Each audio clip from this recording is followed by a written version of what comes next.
선생님들이 자신에게 진료를 받는 환자 가운데 중한 병에 걸려서 이제는 세상을 떠나게 됐습니다 하는 말을 우리나라 의사들은 쉽게 환자에게 못한다고 그럽니다. 왜냐하면 그 이야기를 듣자마자 환자가 낙심천만이 돼서 오랫동안 살 수도 있는 거를 스스로가 나는 이제 중한 병에 걸렸으니 죽게 됐다 하고는 본인 스스로가 스스로의 생을 자꾸만 포기해 버리게 되는 이런 아주 비극적인 일들이 많이 일어나기 때문이라고 얘기들을 하지요. 한 의사가 쓴 글에 보니까 암 환자 한 분에게 당신에게는 암이 찾아왔고 그 암으로 6개월 이내에 이제는 세상을 떠나야 될 것 같으니 죽음을 잘 준비하시기를 바랍니다 하고 사형 선언을 했다고 합니다. 그 이야기를 들은 환자가 그 자리에서 의사한테 한 말은 딱 하나였어요. 영어로 Why me? 왜 하필이면 납니까? 수많은 사람이 있는데 그 허구 많은 사람들 가운데 하필이면 왜 나에게 이 암이 왔습니까? 그러면서 막 원망과 불평을 늘어놓기 시작을 하더라는 거죠. Why me? 왜 하필이면 납니까? 나만 가지고 그러십니까? 다른 사람 수많은 사람이 있는데 왜 나만 가지고 그럽니까? 하는 이런 억울한 일을 많은 분들이 호소하고 있는 시대에 우리가 살고 있는 거죠. 사실 코로나19도 마찬가지예요. 코로나19에 감염이 됐는지 안 됐는지 우리는 스스로 모릅니다. 그러다가 어떤 사람 하나가 코로나에 걸렸는데 그 사람하고 만나서 접촉한 적이 있는 사람들은 모두 데려다가 검진을 받게 되지요. 근데 그 검진 받는 것도 쉬운 일이 아니라고 그래요. 콧구멍도 쑤셔보고 목구멍도 쑤셔보고 전부 거기서 어떻게 감염이 된다 안 된다를 전부 그거를 이렇게 면봉으로 다 해가지고는 그거를 배양을 해서 이게 이 코로나라고 하는 바이러스가 있나 없나를 거기서 다 검진을 해서 나중에 음성이다 양성이다 발표를 한다는 거지요. 양성이라고 발표하는 순간 얼마나 낙심천만이 되겠어요. 내가 죽나 보다 이렇게 생각하지 않겠어요? 근데 여러분, 보도 자료에 의하면 우리나라에 이 감염자 수가 10,000 몇 명이 되지만 그 10,000 몇 명 가운데 죽은 사람이 몇 명인가? 살펴보니까 이게 별거 안 돼요. 많지가 않아요. 한 300여 명 지금 사망했거든요. 그 감염된 사람의 수에 비하면 아주 이게 보잘것없이 적은 수가 이렇게 세상을 떠났어요. 그렇다면 코로나19가 감염됐다고 다 죽는다고 봐도 안 되는데 많은 분들이 나 죽는다고 이 죽게 생겼다고 스스로들이 낙심이 되는 경우들이 더 많다는 거죠. 자, 오늘 우리가 욥을 공부하고 있습니다. 욥이란 사람, 이분이 얼마나 부자였습니까? 소도 많고, 집에서 기르는 짐승들 양떼도 많고, 성경에 보면 낙타도 그렇게 많았다는 거예요. 아주 부자로 동방에서 가장 큰 부자였고, 그러면서 하나님을 아주 잘 섬긴 신앙인이었습니다. 그러면 욥에게만큼은 고난이 찾아오면 안 되지요. 어려움이 오면 안 되지요. 하나님 믿음 신앙생활 잘하고 하나님 뜻대로 살며 돈 많은 부자라고 떵떵거리면서 뭐 사람들을 무시하고 그런 법이 없었어요. 누구에게나 다 존경받는 욥이었어요. 그리고 혹이라도 파티를 열어서 자녀들과 함께 식사를 나누고 난 다음에 말로라도 실수를 했을까봐 욥은 하나님 앞에 그 다음날 자녀들을 모아놓고 하나님 앞에 예배를 드리면서 주님, 우리가 혹시 말로라도 죄를 지었으면 용서해 주세요 하고 이 하나님을 믿는 아주 진정한 의인으로 믿음의 사람으로 살았던 사람이 욥이지요. 그런데 욥이 하루아침에 있는 재산을 다 잊어버렸어요. 그 많던 양 그리고 소, 낙타들 다 사라져버렸어요. 그뿐이 아닙니다. 자녀들이 밥을 먹는데 태풍이 찾아와가지고 그 집에 그 기둥 내구퉁이를 다 부러뜨림으로 말미암아 무너져서 압사해서 자녀들이 다 죽었습니다. 본인도 온몸 머리끝부터 발끝까지 악창이라는 병에 걸려서 고통스러워하다가 아예 제 가운데 앉아서 몸을 득득 긁으면서 지금 이렇게 지내고 있는 광경을 보는 거지요. 이 욥기서를 가만히 들여다보면 욥의 친구들이 찾아와서 욥에게 하는 말이 뭐냐? 딱 한마디예요. 너 분명히 무슨 죄진 게 있어. 그래 하나님이 너 벌 준 거야. 그러니까 하나님께 회개하면 너 회복될 거야. 이게 친구들의 주된 이야기예요. 그러니까 욥은 기가 막힌 거예요. 내가 하나님을 어떻게 섬겼는데 내가 어떻게 하나님을 잘 경외했는지 너희들 모르냐? 나 하나님 이렇게 경외했다. 계속 친구들에게 자신은 의인이고 믿음으로 살았다는 얘기를 계속 전해준 겁니다.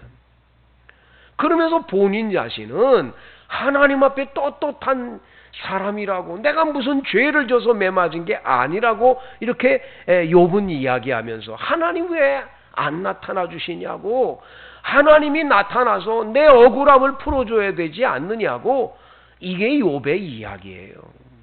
그런데 욥기서의 이 마지막 부분을 38장부터 쭉 읽다 보면 하나님이 욥에게 나타나거든요. 그리고 욥에게 말씀하시는 거예요. 욥아, 너는 대장부처럼 허리를 동이고 내 말을 한번 들어봐라. 너 이 우주 만물이 탄생될 때 너 어디 있었냐? 하면서 주님이 계속 질문을 던지십니다. 욥한테 쭉 질문을 던졌을 때 욥이 하나님의 말씀을 듣다가 보니까 자기가 의인이 아닌 거예요. 잘난 척 할 수 없어요. 하나님 앞에 내가 최고다. 내가 그래도 믿음 잘 지켰다. 이렇게 말할 수 있는 여건이 전혀 못 되는 거예요.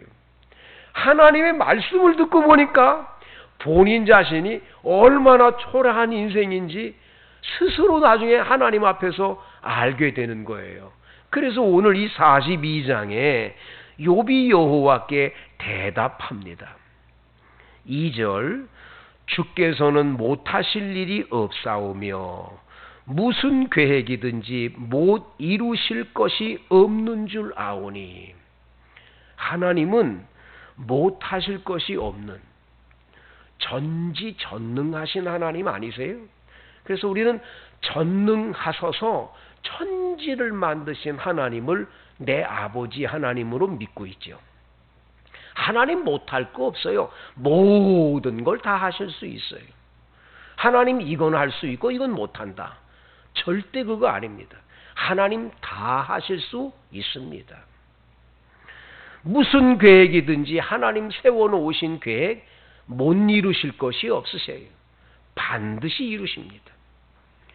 우리가 성경을 읽다 보면 출애굽기서에 모세가 이스라엘 백성이 430년 동안 이 바로 왕의 밑에서 얼마나 고통을 당합니까? 근데 하나님이 모세를 보고 가서 바로 왕에게 네가 찾아가서 이스라엘 백성을 구원해 내라는 거예요. 아니 내가 무슨 능력이 있어서 구원합니까? 내가 바로 왕의 마음을 완악하게 해서 그에게 내가 재앙을 내릴 건데 너를 통해서 내릴 거다. 그러면 마지막에 가서는 반드시 너희 이스라엘 백성은 구원받을 거다. 그런데 첫 번째 재앙 나일강에다가 지팡이를 댔더니 물이 변해 피가 됐거든요. 이 물이 변해서 피가 된 사건이 있으면 바로 왕이 그걸 딱 보자마자 야 이거 하나님의 역사다. 이거 하나님 계시구나. 그리고는 이스라엘 백성을 보낼 줄 알았지요. 그런데 안 보냅니다. 무려 9번 재앙을 내려도 절대로 안 보냅니다. 계속 가면 갈수록 강도가 높은 그러한 하나님의 재앙이 내려졌지만 절대로 안 보냅니다. 그럴 때 생각하기를 하나님이 보내서 분명히 이스라엘을 구원한다고 그랬는데 아니 이렇게 9번까지 재앙을 내려도 안 보내네 하고 하나님을 의심하고 포기해버렸다면 이스라엘 백성은 구원하기가 어렵겠지요. 10번째 재앙, 장자 죽음의 재앙이 딱 임하고 나니까 바로 왕 스스로가 빨리 나가라고, 너희들 빨리 가라고, 여기 있지 말라고. 그래 이스라엘 백성들이 당당하게 나오는 장면을 성경에서 보여줘요.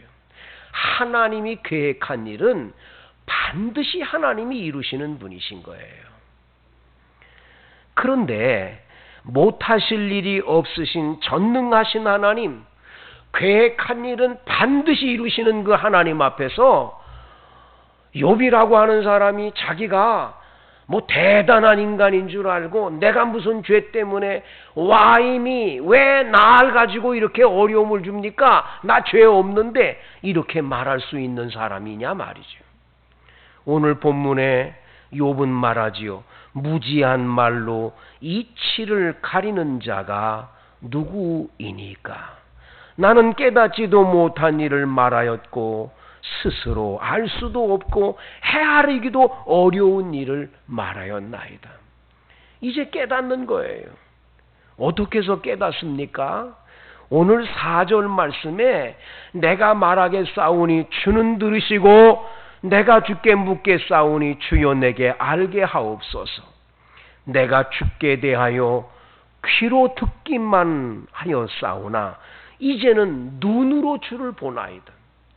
욥의 눈으로 하나님을 보는 순간에 본인 자신이 하나님의 이치를 깨닫지도 못한 무지한 백성 중에 한 사람이라는 걸 깨닫고 스스로가 알 수도 없고 헤아리기도 어려운 일을 자기 스스로가 왜 나만 가지고 그래? 딴 사람 많은데 하나님이 왜 나만 이렇게 고통을 줘? 너무하지 않는가? 별의별 얘기를 다 하는데 그건 뭐 때문인가?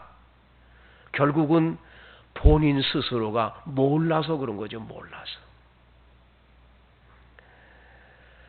6년 전에 전방부대에서 그 전방 이제 순시를 도우는 그런 아주 부대에서 큰 사건이 하나 일어났었지요. 수류탄을 던지고 우리나라 군인이 병사가 우리나라 군인 병사들한테 수류탄을 던지고 총을 난사해서 여러 명이 죽고 부상을 당한 아주 끔찍한 사건이 일어난 적이 있었지요. 그때에 거기 한 병사 가운데 예수를 잘 믿는 병사 하나가 있었거든요. 제대를 한 달 앞뒀는데 이제 한 달만 있으면 제대를 하는 거예요. 그런데 그 끔찍한 사고로 정말 자신이 뭘 잘못한 것도 없는데 수류탄에 맞고 총에 맞아서 죽었어요. 그 아버지는 교회에 아주 훌륭한 장로님이셨습니다. 이 교회 장로님은 기가 막힌 사건 앞에서 뭘 말할 수가 없는 거죠. 하나님, 어떻게 이런 일이 있을 수가 있습니까? 하나님, 해필이면 왜 납니까? 다른 집 자식들은 다 건강한데 해필이면 왜 내 자식에게 이런 일이 있습니까? 이건 말하지 않을 수 없잖아요. 기가 막힌 사건인 거죠. 몇 날을 울며 밥도 못 먹고 아버지는 이 아들이 기가 막힌 거예요. 그렇게 훌륭한 믿음의 아들, 신앙의 아들, 대학도 좋은 대학에 다니고 훌륭한 일을 감당할 그 아들, 어떻게 그 아들이 생떼같이 죽냐. 너무 기가 막힌 사건 앞에 이분은 하나님은 아시잖아요. 어떻게 하나님 이럴 수가 있어요. 이런 말밖에는 드릴 게 없더라는 거죠. 그런데 어느 날 꿈속인지 비몽사몽간인데 아들이 하얀 옷을 입고 나타났어요. 그 아들 옆에는 너무너무 빛이 나서 그 형체는 있지만 그분을 볼 수 없는 아주 하얀 빛으로 나타나신 분이 계세요. 아들한테 물어봅니다. 아무개야, 누구니? 아빠 예수님입니다. 그리고는 아빠에게 이렇게 말하는 거예요. 아빠, 그런 말 하지 마세요. 저는 하나님 앞에 너무너무 행복한 그러한 곳에 있고 이렇게 예수님하고 이렇게 다니고 있잖아요. 아빠, 더 이상 원망하지 말고 아빠 믿음 끝까지 지키세요 하는 거예요. 그 꿈을 깨고 나니까 얼마나 좋은지, 얼마나 행복한지, 얼마나 기쁜지, 그 서럽고 남들에게 알 수 없는 그런 아픔과 고통들 다 사라져 버리는 거예요. 그래서 이 집사님은 지금, 이 장로님은 지금 그 아픔 당하는 많은 사람들에게 위로를 주고, 그 같이 고통당했던 분들, 그 같이 그 장소에서 죽은 그 자녀들과 함께 그 부모들이 전부 모여가지고 현충원에 가서 그 죽은 날 같이 앉아서 이렇게 제사도 드리고, 어떤 사람은 뭐 불교식으로도 하고 그러던데, 이 장로님이 있다가 간증을 하면서 그냥 거기서 예배를 드리는데 거기 있는 모든 분들이 다 예수를 믿고 구원을 받게 되는 거예요. 그래서 그 다음부터는 전부 모여가지고 추도 예배를 드리고 하나님께 영광을 돌리고 있노라고 간증하는 거죠. 우리의 삶에는 생각지도 않는 억울한 사건, 기가 막힌 사건들이 우리 앞에 도래할 때가 있습니다. 내가 생각하기에는 남들은 다 악한 짓을 해도 저렇게 건강하게 잘 지내는데 왜 하필이면 나에게 이 병이 왔습니까? 이건 너무하지 않습니까? 이 영어로 why me라고 하는 것, 왜 하필 납니까? 라고 하는 말이 나올 수밖에 없는 일들이 꼭 일어나게 되죠. 여러분 중에도 그런 일 있을 겁니다. 다른 사람 다 잘 나가는데 왜 내게 잘 나가던 사업체가 이렇게 갑자기 망했는가?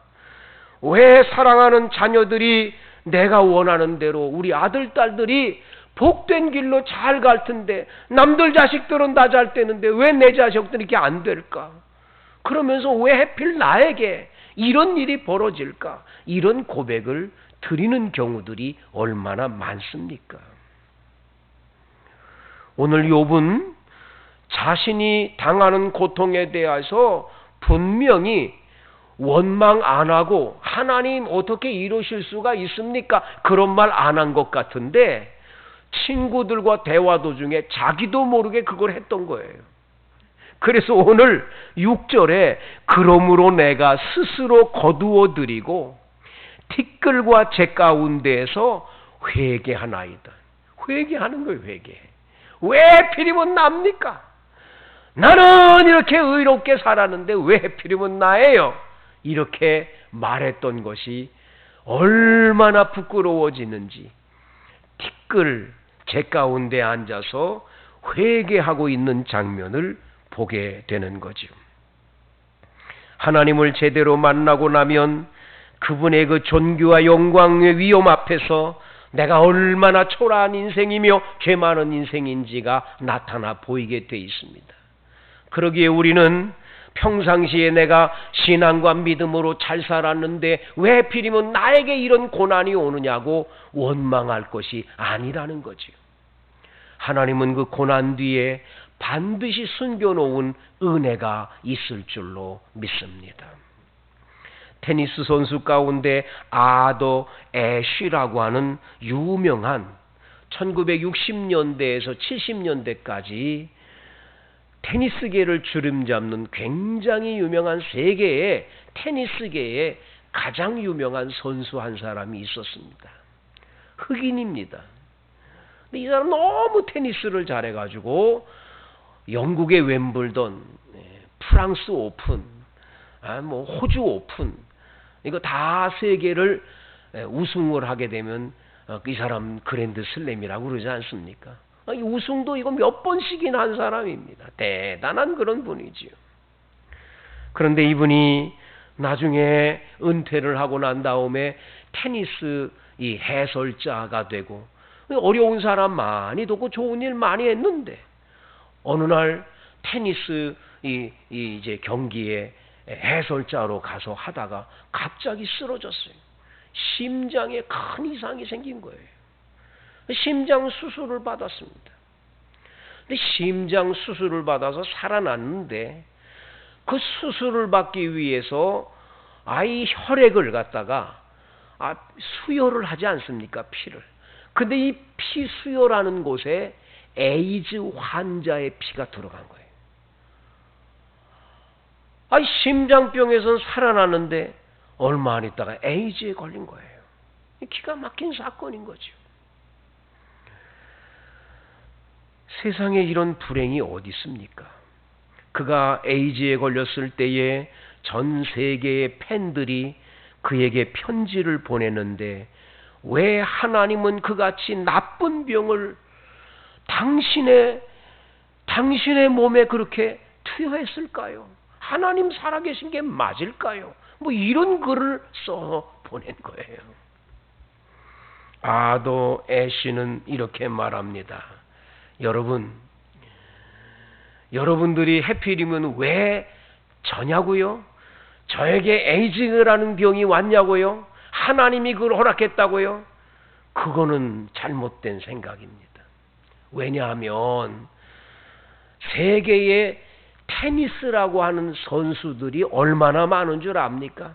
그 많은 선수 가운데서 웸블던에서, 프랑스 오픈에서, 이렇게 호주 오픈에서 모두 우승을 할 수 있는 확률은 그렇게 많은 게 아니에요. 근데 하나님은 저에게 그런 놀라운 선물을 주셨어요. 그러면 내게 하나님이 그런 선물을 주셨을 때 왜 하나님은 하필이면 나에게 줬습니까? 이걸 물어봤어야 되는데 난 그런 거 물어본 적이 없었어요. 영광스러운 자리에 있을 때는 한 번도 하나님에 대해서 그런 말 안 했다가 에이즈라는 것이 걸리고 나니까 왜 하필이면 납니까? 그런 말을 한다는 자체가 얼마나 불경스러운 일인지 모릅니다. 그리고 이 아더 애쉬는 나이 50살 되던 해에 조용히 하나님 품에 안기게 되지요. 여러분, 우리가 잘 될 때는 왜 하나님 나에게 이렇게 은혜를 줍니까? 이런 말 해본 적 있나요? 그냥 안 되고 어렵고 힘들면 하나님 왜 그러냐고 이렇게 말하지요. 이게 다 잘못된 거예요. 하나님이 우리의 삶에 얼마나 많은 은혜를 줬다고요. 그때는 하나님 왜 하필이면 납니까? 왜 나에게 이런 복을 줍니까? 그런 걸 한 번이라도 말씀하면서 여러분 감사해 본 적이 있습니까? 그게 어려울 때만 왜 하나님이 이러냐고 이거는 신앙관이 잘못됐음을 말해주는 거죠. 욥은 오늘 하나님을 배웠고 자신의 허물과 부족을 고백하며 자신의 잘못을 회개하고 있음을 봅니다. 그러기에 욥은 하나님의 사랑을 받고 회복된 은혜를 받게 되는 거지요. 성도 여러분, 원망하지 맙시다. 그저 감사합시다. 하나님을 끝까지 믿고 신뢰합시다. 하나님은 여러분을 사랑하시며 여러분을 향한 놀라운 계획을 갖고 계시기 때문입니다. 하나님 아버지, 우리가 잘 될 때는 하나님 없이 내 능력과 내 힘으로 잘 된 줄 알았습니다. 어려운 일, 곤란한 일, 고난당하는 일만 생기면 왜 해필이면 나냐고 원망, 불평을 늘어놨던 우리였습니다. 하나님 잘못했습니다. 욥의 고백처럼 주님 앞에 회개하오니 용서해 주옵소서. 저희를 다시 한번 새롭게 은혜를 베풀어 주시옵소서. 감사로 승리하는 우리 모두가 되게 해 주옵소서. 예수님 이름으로 간절히 기도드리옵나이다.